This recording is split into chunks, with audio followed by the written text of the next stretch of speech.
Okay, Henry McClure live. MaceRich boys, girls, MaceRich. I'm talking to the MACE Capital RICH company. Remember that?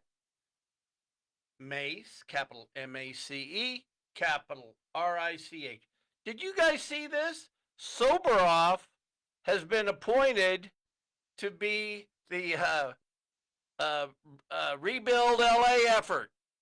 I'm serious. Bass appointed him to to be to be in charge. He lived up in Pacific Palisades. And to my non-MaceRich friends that are watching this, so when we were leasing the Lakewood Mall, or when I was, Soboroff and Moskowitz would come in because Steve Soboroff was Icanbom's fair-haired child, and when Mace bought his interest in Lakewood, Steve Soboroff basically came with that. And somebody correct me if I'm wrong, but I think he made like in '88 he was making 10,000 a month just to he he'd come sit in on the meetings and laugh at us.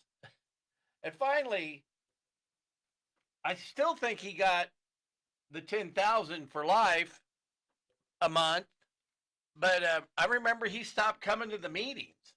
I don't know. Was I heckling him? I would have. Man, I wrote back in an email one time I got copied on, and Jerry Anderson had to write back and say, "Hey, cut it out, Soboroff's friend."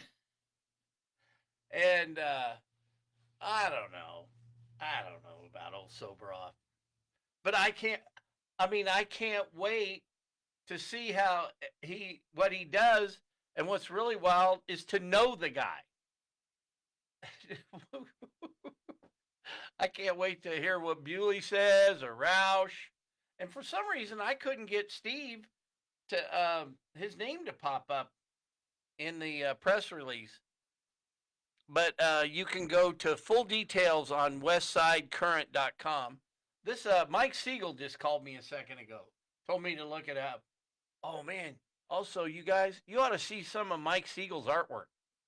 I think the boy might have found his niche. Henry McClure live here in the Glass Houses studio, wrapping up what's been a very long week.